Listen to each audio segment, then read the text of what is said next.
Rileks, tenang, damai, sadar, tenang, hadir sekarang. Halo sob, kembali lagi di RTD Channel. Salam rileks, tenang, damai, Rahayu Sagung Dumadi. Sobat, saya ingin bercerita mengenai pendapat saya, mengenai apa yang saya ketahui dan saya amalkan dan yang saya latih terus selama beberapa tahun ini. Kebetulan saya belajar atau sudut pandang keilmuan saya itu adalah ilmu energi spiritual Nusantara yang saya pelajari baru saja di tahun kira-kira sekitar tahun 2009 apa 2010 begitu ya mulainya, atau mungkin 2008 begitu. Beberapa tahun sebelum almarhum ibu saya meninggal dunia. Nah, menurut yang saya pelajari, menurut sudut pandang keilmuan tersebut, di Islam itu tidak ada kata reinkarnasi. Ya, memang benar sekali. Di Islam tidak ada bahasa atau kata reinkarnasi. Tidak dikenal kata reinkarnasi ini. Karena di Islam menggunakan bahasa yang lain. Dan di Islam, di kitab suci umat Islam, saya penganut Islam dan saya menjalankan syariat Islam dengan baik, berusaha lah maksudnya.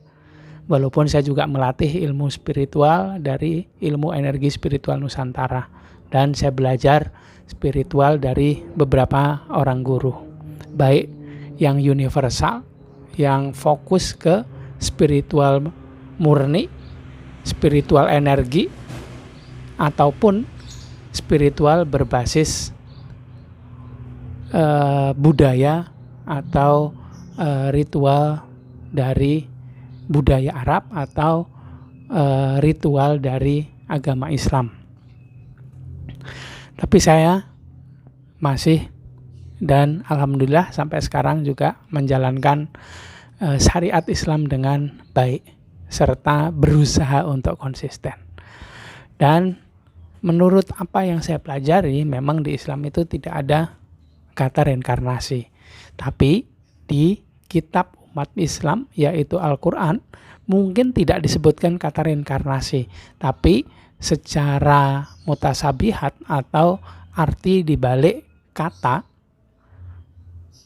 arti yang tersembunyi di balik kata atau kalimat di sana, saya lupa ayatnya, di sana dibilang bahwa di bumi ini kita dimatikan dan di bumi ini kita akan dibangkitkan kembali.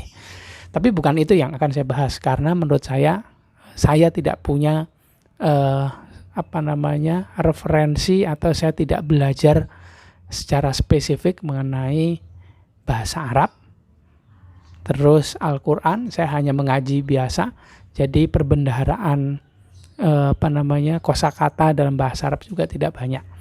Tapi yang mau saya share adalah menurut saya pribadi, menurut ilmu energi spiritual Nusantara,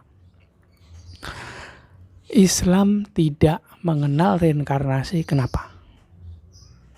Dan menurut yang saya pelajari, begini ceritanya.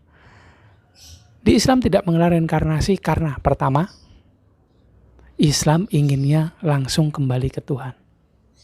Tidak ke akhirat, tidak ke surga ataupun ke neraka.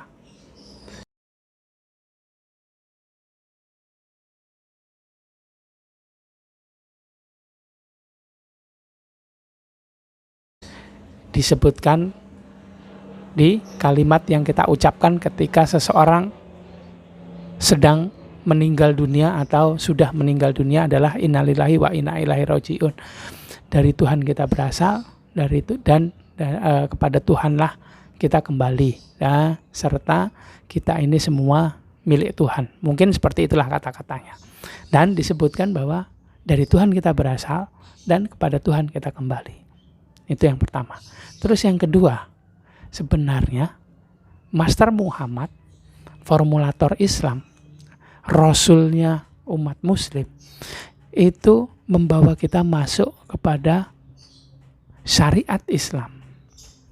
Tapi sebelumnya itu didahului dengan sebuah ritual untuk membuat kita bisa masuk pada kesadaran Tuhan yang ada di dalam diri. Itu dulu ritualnya disebut sebagai ritual ritual yang menyambungkan kepada cahaya di atas cahaya atau nur ala nur.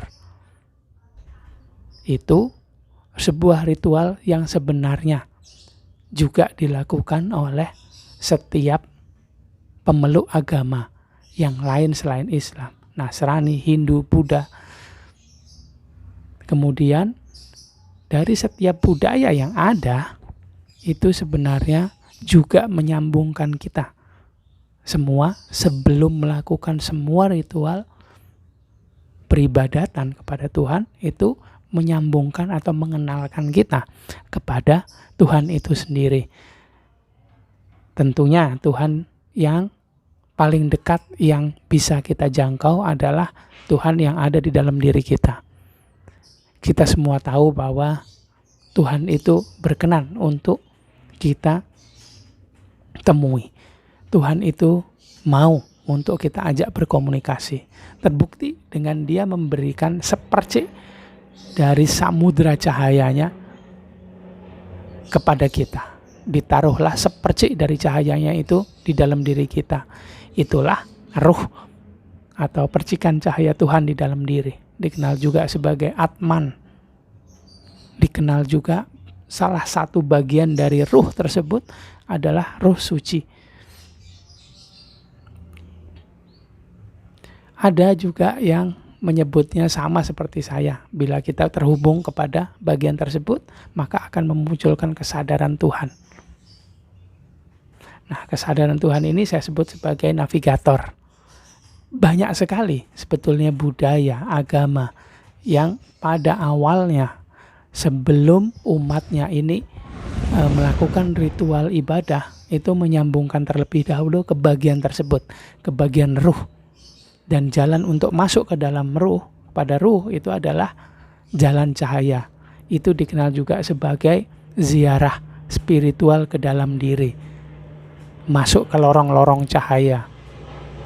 Sering juga disebut sebagai cahaya yang kita temui, lorong cahaya yang kita dapatkan, yang akan kita ikuti terus saja sampai ke dalam, sehingga kita bisa terhubung sampai kepada percikan cahaya Tuhan di dalam diri dan masuk terus ke dalam. Itu sebagai cahaya di atas cahaya, nur ala nur. Cahaya yang kalau dilihat itu lebih terang dari matahari tapi tidak menyilaukan. Nah, sebenarnya Master Muhammad itu mengenalkan kita kepada jalan tersebut.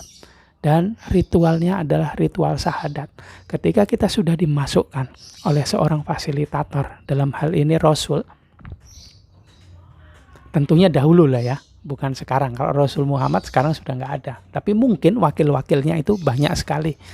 Pengganti-penggantinya masih banyak master-master lain yang membawa keilmuan ini yang awal mulanya dari Master Muhammad. Demikian juga Master Muhammad. Tentunya dia juga belajar hal ini dari master-master sebelumnya. Itu menyambungkan penganut agama Islam pada saat-saat awal kepada kesadaran Tuhan. Ritualnya disebut sebagai ritual persaksian. Ritual syahadat. Persaksian ini bukan hanya di Islam saja, di Nasrani juga ada.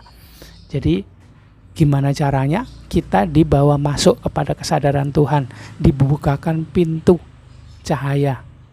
Kemudian master atau fasilitator atau Rasul mengantarkan kita ke pintu tersebut. Tapi kita masuknya sendirian, bukan bersama yang lain. Karena seorang guru, seorang master, seorang fasilitator, seorang Rasul itu hanya mengantarkan kita kepada gerbang lorong cahaya tersebut, bukan yang lain. Dan itu disebut sebagai nur ala nur, cahaya di atas cahaya, cahaya suci, cahaya ilahi, cahaya Tuhan, dan sebutan-sebutan lainnya. Tapi sayangnya sekarang ritual itu tidak semua orang dapatkan. Entah kenapa, entah juga mungkin karena pengajaran yang tidak tepat, pengajaran yang sebenarnya adalah hasil dari doktrin dari para dark worker, kaki tangan iblis di muka bumi, yang saat ini sudah menginfiltrasi semua agama, semua budaya, semua jenis pendidikan diinfiltrasi oleh para dark worker. Kaki tangannya juga ada para elit globalis yang menguasai ekonomi, keuangan, budaya, sosial media, berita-berita yang tersebar melalui sosial media, mainstream news. Kalau dulu koran, majalah cetak, kalau sekarang TV, media internet, semua dikuasai oleh mereka. Dan mereka juga yang membuat, menurut saya, kita menjauh dari kesadaran Tuhan ini, dari Tuhan yang ada di dalam diri kita, dan mendewakan logika. Serta kalau logika sudah didewakan, logika diasah, maka diri palsu pasti juga akan bangkit. Nah, dulunya setiap orang itu diantar oleh Rasul masuk ke gerbang cahaya tersebut sehingga bisa tersambung kepada kesadaran Tuhan yang ada di dalam diri. Baru kemudian setelah itu dia bersaksi bahwa benar Rasul atau fasilitator atau master itu menghubungkan kepada cahaya tersebut. Dan dia juga bisa merasakan masuk pada kesadaran cahaya sehingga bisa bersaksi bahwa benar itu adalah jalan menuju Tuhan, atau bahkan dia bisa bersaksi bahwa itu Tuhannya. Atau menurut saya itu adalah jalan masuk menuju Tuhan. Jalan masuk menuju zona ketuhanan yang ada di dalam diri. Dan bila sudah tersambung ke sana, maka akan memunculkan kesadaran Tuhan. Kesadaran Tuhan inilah yang akan memandu setiap saat, yang akan memberitahu harus kemana kita, yang akan memahamkan kita atas sebuah hal, atas pelajaran-pelajaran kehidupan, sehingga kita bisa mendapatkan hikmah-hikmah, mutiara-mutiara, nilai-nilai dari setiap aktivitas yang kita lakukan, bukan hanya aktivitas ibadah. Dan menurut saya setiap aktivitas itu adalah ibadah kepada Tuhan. Dan dengan Tuhan kita belajar, kepada Tuhan juga nantinya kita kembali. Makanya dengan inilah akhirnya sebisa mungkin Master Muhammad itu membuat kita bisa langsung kembali kepada Tuhan, tidak berinkarnasi lagi. Ataupun jika berinkarnasi turun lagi ke dunia, maka kualitas jiwanya akan menjadi lebih baik. Minimal kalau turun itu nilainya lebih baik. Tapi kalau bisa, seharusnya bisa langsung kembali kepada Tuhan. Tidak ke dunia lagi untuk bisa mengerjakan PR-PR yang belum dilakukan. Mengulang kembali pelajaran yang belum selesai. Tapi bisa langsung selesai. Kenapa bisa langsung selesai? Tentu saja bisa. Karena setiap saat hidup bersama Tuhan. Jadi semuanya, semua pelajaran, semua aktivitas itu ditemani oleh Tuhan. Tentunya karena Dia yang memberikan kita soal dan Dia juga yang akan membantu kita menjawab persoalan-persoalan tersebut. Akhirnya kita bisa lakukan semua dengan baik, bisa kita jawab semua persoalan dengan baik. Tentunya Dia juga memberikan ruang kepada kita untuk bisa belajar, untuk bisa lebih mendewasakan jiwa kita. Karena itulah akhirnya kita punya kualitas yang lebih baik sehingga direncanakan, sehingga difokuskan untuk tidak lagi kembali ke dunia tapi langsung kepada Tuhan. Kenapa bisa begitu? Ya karena di sini saja kita sudah kenal Tuhan. Akhirnya nanti ketika kembali kita tahu jalan kembali menuju Tuhan. Kenapa bisa begitu? Di sini aja udah kenal, nanti pas kembali juga ditemani oleh Tuhan. Nanti di sana kita kembali bertemu dengan Tuhan. Enak kan? Begitulah rencananya. Saya yakin semua di antara kita menginginkan hal tersebut. Jika belum mendapatkan, tentunya kita harus berpikir ulang. Harus tenang, kemudian merefleksikan lagi. Kemudian mengulang lagi setiap pelajaran. Setelah masuk pada kesadaran Tuhan, yang saya lakukan adalah mengulang lagi, belajar lagi hal-hal yang dasar. Tentunya lebih asik karena itu semua ditemani oleh navigator yang ada dalam diri saya. Saya berharap, saya berdoa agar semua di antara kita, saya, Sobat RTD, dan orang-orang yang ada sekitar kita bisa mengalami hal tersebut. Bisa merasakan innalillahi wa inna ilaihi raji'un. Dari Tuhan kita berasal, dengan Tuhan kita hidup di sini, dan kembali langsung menuju Tuhan. Saya yakin itu akan bisa terjadi kepada kita. Gitu aja sharing saya kali ini.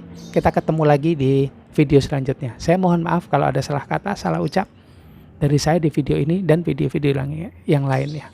Ketemu lagi di video selanjutnya. Salam rileks, tenang, damai, rahayu, sagung dumadi.